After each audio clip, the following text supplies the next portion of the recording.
Coucou les mamans, j'espère que vous allez bien. Qui n'a jamais ressenti cette terrible sensation que la culpabilité?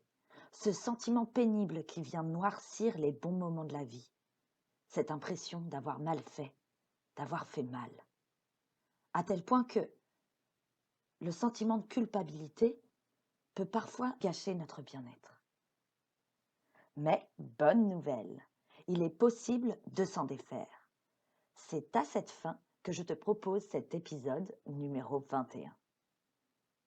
Exercices pratiques, introspection et prise de conscience jalonneront ce chemin pour qu'à ton tour tu parviennes à traverser cette culpabilité et que tu en sois libéré. Prête à lâcher ta culpabilité? Alors, en route! Je suis Coraline, révélatrice de Super Maman.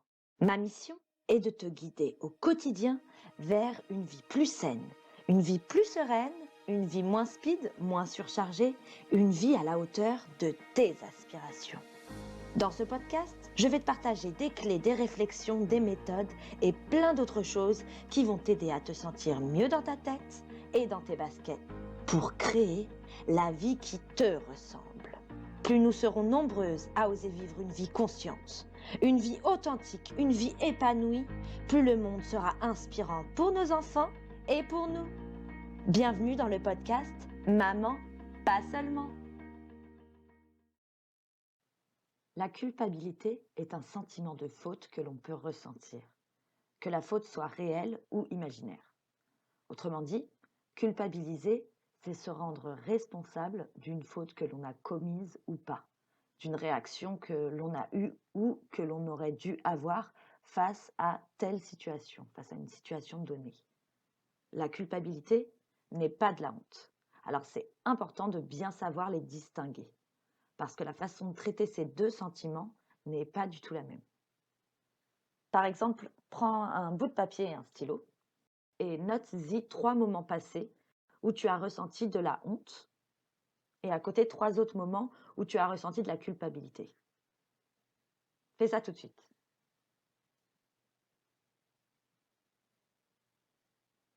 C'est fait? Ok, très bien. Et maintenant, en relisant tes 6 moments passés, est-ce que tu remarques une différence entre les moments de culpabilité et ceux de honte? Tu l'as sûrement remarqué, au final, la culpabilité, elle arrive à la suite d'une faute que l'on a commise, d'un tort qu'on a occasionné à une autre personne. La honte, elle, est associée au regard des autres. Elle nous amène à nous sentir inférieurs, pas assez, pas à la hauteur, ou c'est quel autre sentiment d'infériorité. Maintenant que tu comprends mieux la différence entre culpabilité et honte, est-ce que tu dois changer de catégorie, 1, 2 ou 3 des moments passés que tu as notés tout à l'heure sur ta feuille? Parce qu'il est possible que certaines situations que tu avais prises pour de la culpabilité ressemblent finalement à de la honte, et vice-versa, bien sûr. Si c'est le cas, replace chacun de ces moments dans la bonne catégorie, qu'il soit culpabilité ou honte. Maintenant, il est bon de savoir que tous les sentiments de culpabilité, ils se valent pas. Certains sont la conséquence d'un tort causé à autrui. Cette culpabilité comme un juge intérieur qui soit nous incite à respecter les règles en vigueur, à ne pas nuire aux autres, soit nous punit quand on enfreint justement une règle et ça nous fait au final passer un moment désagréable, rongé par justement cette culpabilité. Par exemple, après avoir menti ou blessé intentionnellement quelqu'un, on se sent coupable d'avoir fait ça. Donc, on ressent de la culpabilité. Il y a une autre forme aussi de culpabilité, sans autant qu'il y ait une faute objective, une réelle faute qui ait été commise. Par exemple, on peut se sentir coupable quand on met son enfant à la crèche pour reprendre le travail ou quand on refuse d'acheter, par exemple, un jouet à notre enfant qui le réclame dans le magasin. D'ailleurs, ici, je dois de te mettre en garde envers les personnes justement qui sont championnes pour nous faire culpabiliser. alors que justement aucune faute n'a été commise. La culpabilité est un irréductible moyen de manipuler les gens. Et certaines personnes l'utilisent pour exercer leur pouvoir et obtenir ce qu'elles veulent des autres. Alors sois bien attentive là-dessus.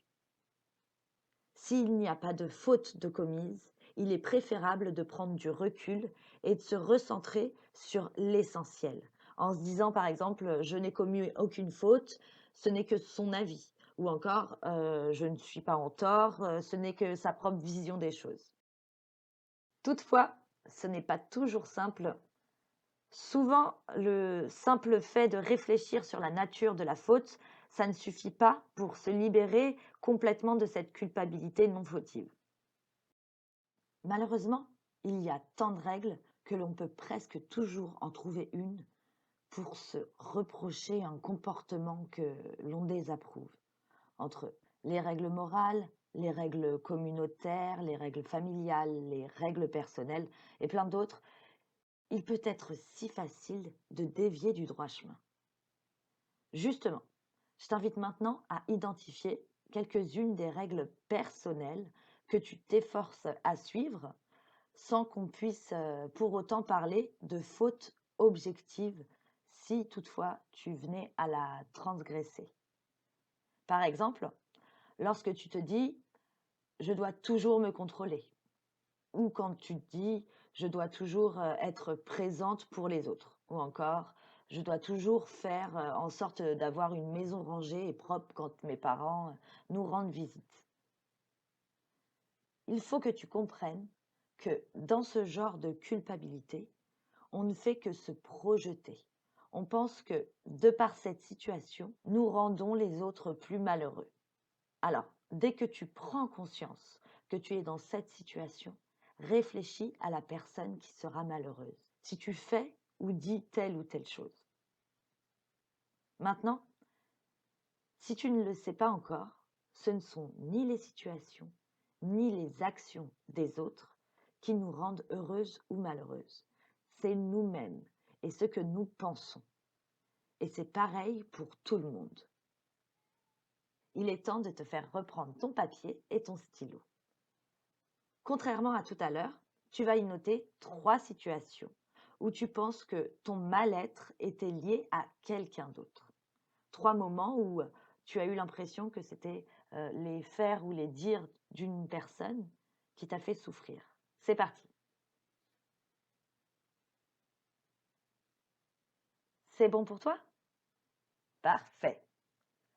Maintenant, réfléchissons pour chacune de ces situations à un comportement ou à une pensée que tu pourrais remplacer pour ne plus ressentir justement ce mal-être.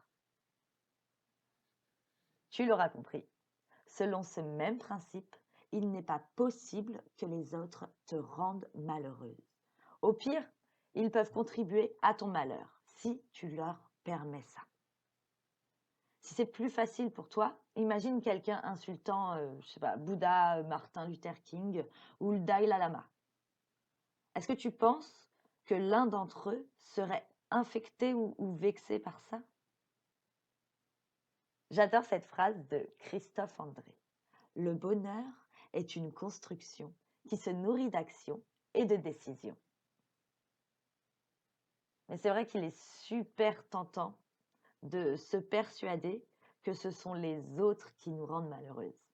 Comme ça, c'est plus facile quand on joue le rôle de la victime.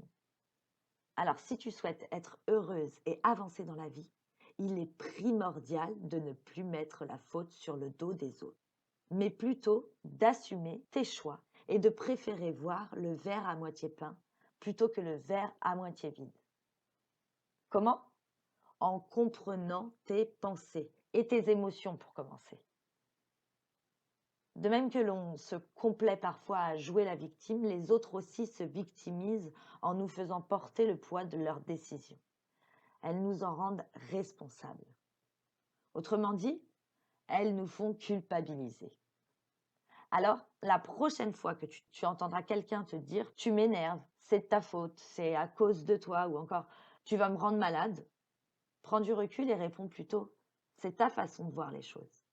Ou encore J'entends que tu es énervé, mais je ne suis pas responsable de tes émotions. Et surtout, n'oublie jamais, pour qu'une victime existe, il faut forcément un bourreau. Quand quelqu'un se victimise, un autre doit se culpabiliser. Et ça marche aussi dans l'autre sens.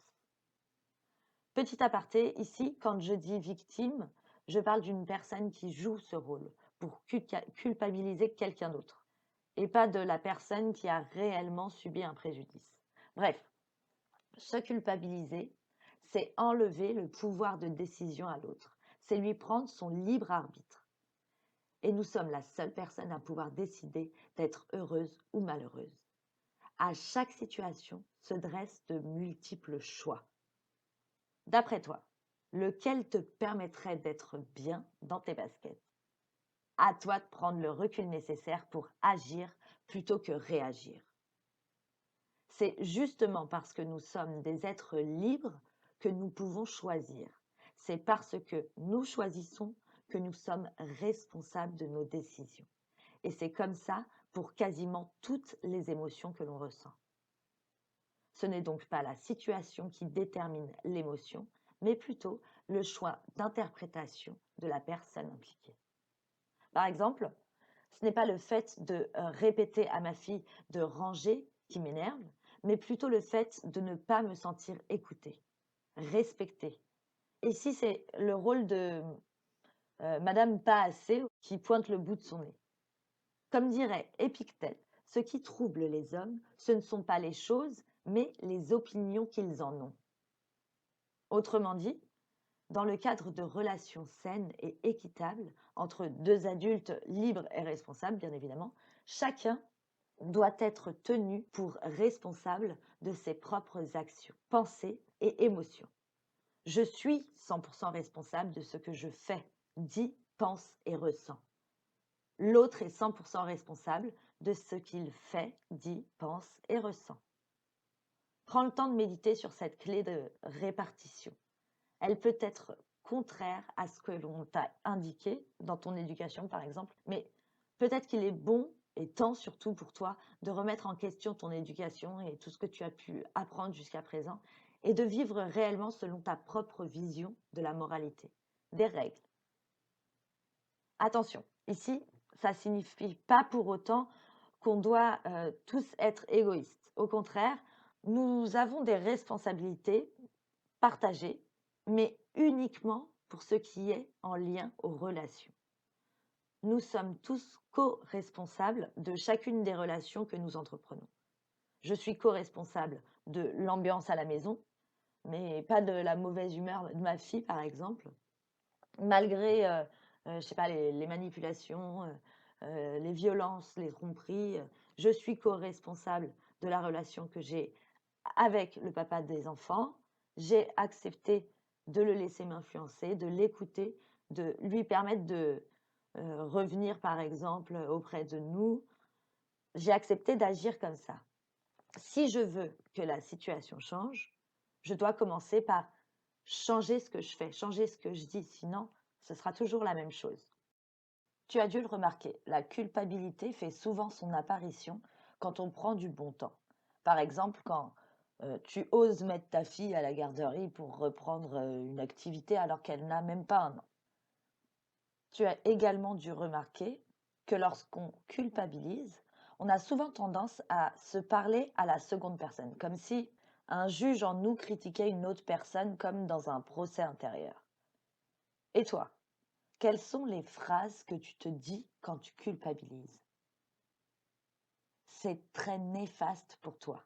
Alors, je t'invite à arrêter dès maintenant d'alimenter ces phrases auto-culpabilisantes et d'assumer de te faire plaisir ou de faire des écarts. Accorde-toi dès aujourd'hui la permission d'avoir du temps de qualité pour toi et avec toi.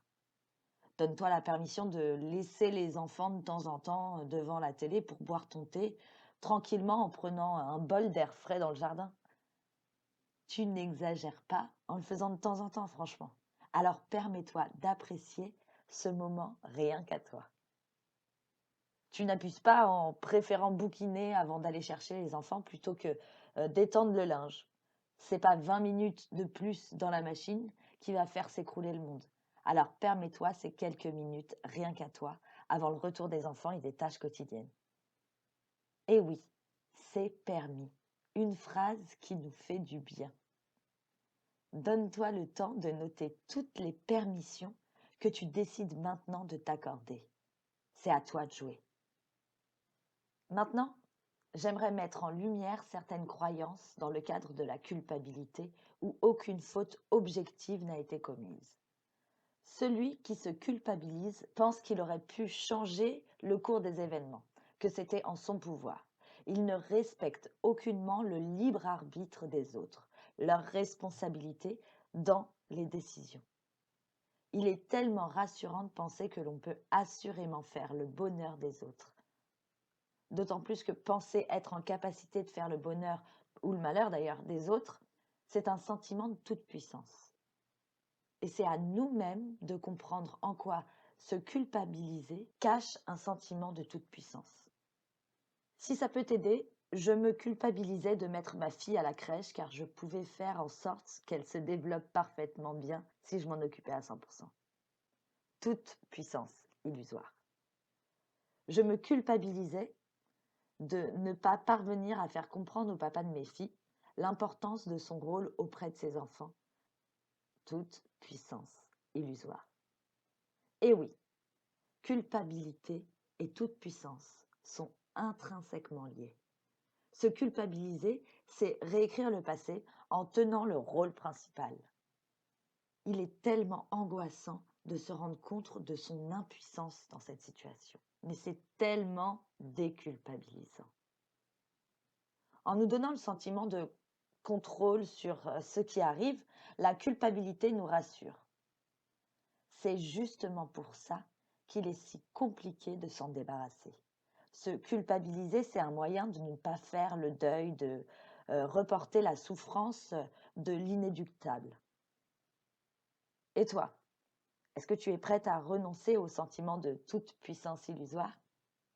À assumer les choses qui t'échappent partiellement? À te confronter à l'angoisse? Dans ce cas, si tu es prête, je te propose un petit exercice pour t'aider à parvenir à tout ça. Il y a 4 étapes. J'aime bien les 4 étapes. 1. Choisis une situation de culpabilité que tu souhaites faire changer. Deuxième étape, passe à l'action et note ce que tu fais d'habitude pour diminuer le malaise. 3. Essaye un autre comportement qui n'est pas dicté par la culpabilité. Et 4, tu n'as plus qu'à constater ce que ce changement de comportement a apporté. Par exemple, quand je ne vais pas voir ma mère avant longtemps, ça c'est la première étape, j'ai tendance à l'appeler pour ne pas culpabiliser, deuxième étape. Je ne le fais pas pour voir ce qui se passera en réalité, la troisième. Et après, je fais un petit topo de ce que j'en retire. Ici, je vois que je ne suis pas toute puissante. Ce que vivent au final les autres dépend plus d'eux-mêmes que de moi. Ma mère a sa propre vie et n'est pas du tout perturbée du fait que je ne l'ai ni visitée ni appelée, puisqu'elle ne m'a fait aucun reproche quand je l'ai vue quelque temps après. Elle allait très bien, contrairement à ce que je pensais. Il est donc temps de renoncer à l'illusoire, mais rassurant, toute puissance, en redonnant aux autres leur propre responsabilité, en leur redonnant leur pouvoir personnel. Pour ça, il est important de bien comprendre que leurs réactions, leurs émotions ne sont que le résultat de leurs décisions et non de nos actes. Je vais maintenant te partager un petit exercice d'introspection. Les fameuses 4 étapes à faire à chaque fois que tu te sentiras coupable de quelque chose. Première étape, donc, détermine ce que tu aurais dû faire ou dire. Ici, l'important, c'est tu mettes en avant le comportement alternatif qui aurait, d'après toi, amélioré la situation. La deuxième étape, demande-toi pourquoi cette réaction aurait été plus judicieuse pour toi. Ici, l'important est de spécifier comment la situation se serait améliorée si tu avais réagi comme tu l'as décrit dans l'étape précédente. Pour la troisième étape, alors, est-ce que cette raison dépend entièrement de toi? Ça, c'est une question qu'il faut que tu te poses. Cette question te permet d'analyser sous l'angle des responsabilités engagées la situation que tu viens améliorer. Et la quatrième étape, en définitive, est-ce que tu es responsable? Cette dernière étape, cette dernière question te permet de comprendre que même avec une autre réaction de ta part, le changement souhaité ne dépend pas entièrement de toi. C'est l'étape la plus simple puisque la réponse est toujours la même que celle que tu as déjà indiquée dans l'étape précédente. Donc tu l'auras compris, ton défi de la semaine est de suivre ce procédé de 4 étapes dès que la culpabilité, elle aura montré le bout de son nez. Suis bien les 4 étapes dans l'ordre que je viens de te partager parce que cet ordre est très important. Sois patiente. C'est en t'exerçant jour après jour que tu parviendras à prendre le dessus sur cette culpabilité non objective. Sur ce, j'espère que cet épisode t'aura été une grande aide face à ces moments de culpabilité. Et n'oublie pas, si tu parviens pas forcément seul à transformer ta vie, tu as encore la possibilité de nous rejoindre dans le programme d'accompagnement Maman pas seulement. Et surtout, si tu as aimé cet épisode, clique sur le petit bouton j'aime et n'hésite pas à le partager si tu penses qu'il pourrait être utile à quelqu'un d'autre. Est-ce que tu es prête pour prendre les rênes de ta vie? J'espère que oui, parce que ta vie de demain se crée aujourd'hui. Je me réjouis du fond du cœur de vous accompagner dans ce podcast et je vous souhaite à toutes une vie extraordinaire. À très vite. Ciao, ciao.